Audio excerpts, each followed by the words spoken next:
आपके करोड़ों दर्शक समझ जाएंगे कि दलितों के कितने बड़े हितैषी हैं। क्या मायावती जी दलितों की छोटी मोटी नेता थी? बहुत बड़ी नेता थी। ये रेस्ट हाउस कांड क्या था? जो उनकी नेता को जान से मारने की स्थिति जिन्होंने पैदा कर दी, जो स्वयं मुलायम सिंह ने जिसके लिए माफी मांगी, एक दलित नेता को जान से मारने की, यह बात मैं नहीं कहता, मायावती जी का स्टेटमेंट है। ये दलितों पर ये इनकी सोच क्या थी? उसकी नेता को नहीं छोड़ रहे थे ये अपने शासनकाल में। अभी दलितों तो पर क्या छोड़ा होगा? उत्तर प्रदेश में कितने कांड हुए दलितों के अत्याचार के। ये पीडीए की बात कर रहे हैं, पीडीए की बात कर रहे हैं सर। और एक मिनट में आप जब बात कर रहे हैं, आप जब बात, हाँ और एक बात कहता हूं, हाँ बोलिए कंप्लीट। ये जो डिफरेंसेस की बात कर रहे हैं ना, अखिलेश यादव अपने गिरेबान में झांकें। जो अपने पिता के नहीं हो सके, पिता को भरे मंच में जिन्होंने माइक छीन ली हो और अपने चाचा को मंच में न चढ़ने दिया हो, वो व्यक्ति की सोच क्या होगी? उसकी सोच में तो विभाजन ही है। देखिए मैं एक बात बताऊं, आज अखिलेश यादव की पार्टी ने एक गाना भी लॉन्च किया, उन्होंने ट्वीट भी किया। फराज साहब आप जानते ही होंगे, वो कह रहे हैं अब जो हक हमारा मारेंगे, जो जोड़ के हाथ न मांगेंगे, हम बांध के मुट्ठी तानेंगे, क्या एकता की होती ताकत अब दुनिया वाले जानेंगे, हक लेकर ही हम मानेंगे। अब ये गाना, अब सोचिए वहां पे वो एकता की बात कर रहे हैं कि बटेंगे तो कटेंगे, तो यहाँ पर ये गाना लॉन्च कर रहे हैं, वो एकता की बात कर रहे हैं, कह रहे हैं अब हम हाथ नहीं जोड़ेंगे, मुट्ठी बांधकर अब जवाब देंगे। तो ये वाली बात हो रही है दूसरी तरफ से।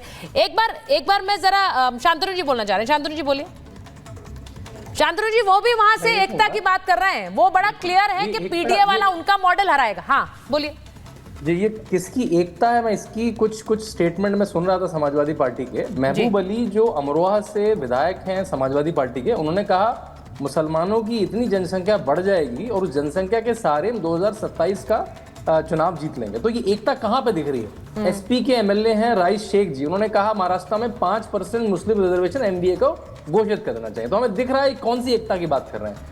अबू आजमी ने, जो सपा के बड़े नेता है महाराष्ट्र के, अखिलेश यादव मंच पर खड़े थे, उन्होंने कहा जिस दिन अखिलेश भैया 8 एमएलए महाराष्ट्र में हो गए, माँ का दूध नहीं पिलाया किसी ने जो मुसलमान को छू भी सके। तो कौन सी एकता की बात हो रही है? हमें दिख रहा है अब ये कंपटीशन हो गया कि कौन बड़ी मुसलमान पार्टी है।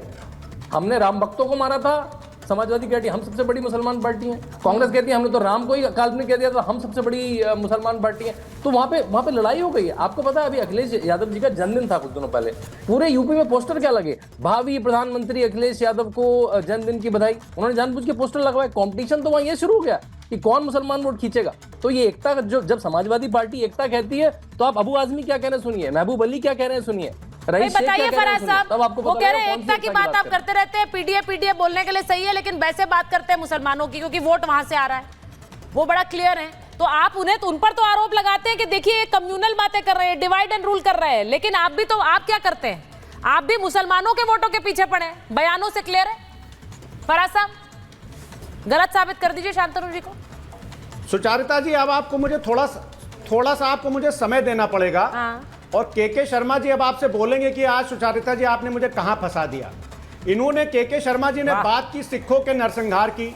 नानाजी देशमुख, जिनको आपने भारत रत्न से नवाजा था, के शर्मा जी, उन्होंने एक आर्टिकल लिखा था मोमेंट ऑफ सोल सर्चिंग, और वो हिंदी की मैगजीन प्रतिपक्ष में छपा था। उसमें क्या लिखा था उन्होंने कि सिख भाइयों का जो नरसंहार, ये सिख भाई मैं बोल रहा हूं, उन्होंने लिखा था सिखों का जो नरसंहार हुआ था वो किसी ग्रुप या समाज विरोधी तत्वों का काम नहीं, बल्कि क्रोध व रोष की सच्ची भावना का प्रमाण था। यानी कि एक तरह से उन्होंने सिख भाइयों का जो कत्लेआम हुआ था उसको जस्टिफाई किया था।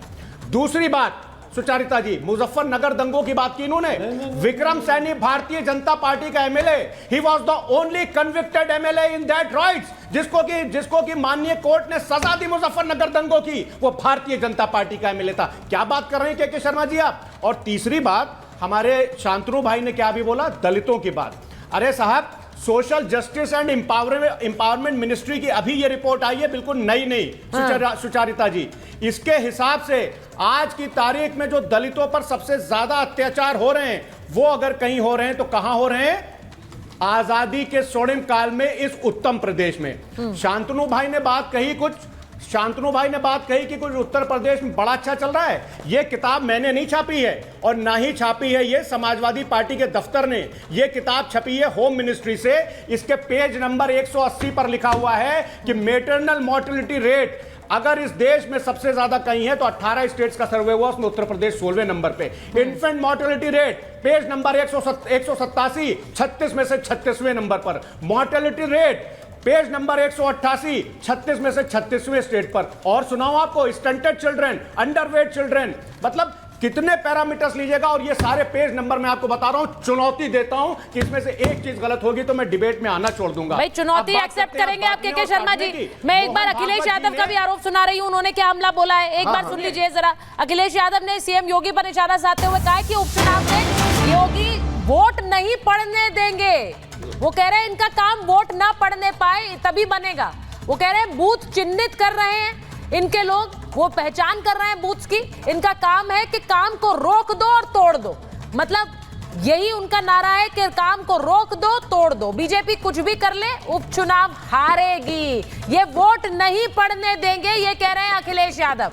अब मुझे इसका जवाब सीधे पहले चाहिए कि क्या ये जो कह रहे हैं, मैं एक बार अजय वर्मा जी के पास जाऊं, उनका ऑडियो ठीक नहीं था इसलिए अभी तक उनके पास जा नहीं पाई।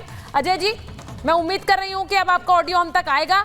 बहुत सारे गंभीर आरोप है, योगी आदित्यनाथ का बयान है जी। के शर्मा जी, मैं आ रही हूं आपके पास, लेकिन उनके पास गई नहीं हूं। अजय जी जरा बता दीजिए जी।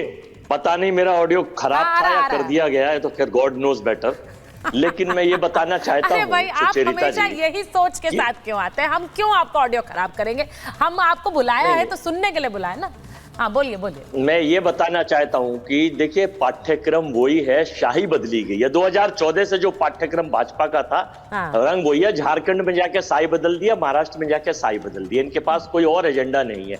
मैंने अनुरोध किया है देश के लोगों से, झारखंड के लोगों से और सारे 30 स्टेट के लोगों से कि माननीय नरेंद्र मोदी जी को देश में एक नया मंत्रालय बटेंगे कटेंगे बनाया जाए और उसका मिनिस्टर का चार्ज जो प्रधानमंत्री को, और 3 उसके मिनिस्टर ऑफ स्टेट, एक हेमंत विश्व शर्मा, एक योगी आदित्यनाथ और एक गिरिराज किशोर, ये 3 उस नए मंत्रालय के एमओएस बनाए गए, minister of state.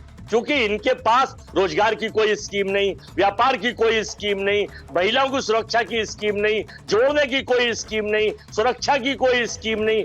World happiness में हम फेलियर हो गए, वर्ल्ड हंगर इंडेक्स में हम फेलियर है। लेकिन झूठ बोलो, जोर से बोलो, बार बार बोलो, रोज बोलो, क्योंकि ये नॉन बायोलॉजिकल लोग हैं और इनके नॉन बायोलॉजिकल प्रवक्ता और शिष्य जो विभिन्न भेष भाषा में और विभिन्न रूप धरे हुए बैठे हैं, वो जोर से बोलते हैं और झूठ बोलते हैं। आंकड़ों की बाजीगरी पे बात नहीं करते कि आंकड़ों की झूठी बाजीगरी, केवल नैरेटिव सेट करते हैं। इस नैरेटिव से हिंदुस्तान की जनता। अच्छा अजय जी, ये आपने जो आज सुझाव दिया है कि एक मिनिस्ट्री बना दो, बटेंगे तो कटेंगे मिनिस्ट्री, और इसमें जो 3 आपने नाम दे दिए कि ये उसके उस मंत्रालय में काम करे, ये बात बड़ा क्लियर है कि कांग्रेस यानी इन 3 नामों से बहुत खौफ खाती है।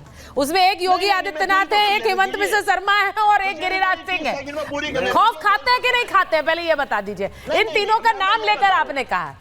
अब ये हाँ संजीव जी बोला चाह रहे, संजीव जी। हाँ वर्मा जी बोलिए। वर्मा जी को मैं बताना चाहता हूँ सुचारिता, लास्ट मुझे अच्छे से याद है, रिपब्लिक वाले जब बैठे हुए थे रिपब्लिक स्टूडियो में वर्मा जी, और हरियाणा का जब पहले घंटे में बहुत जबरदस्त जो है कांग्रेस ऊपर चली गई थी, उसके बाद आज दोबारा नजर आए।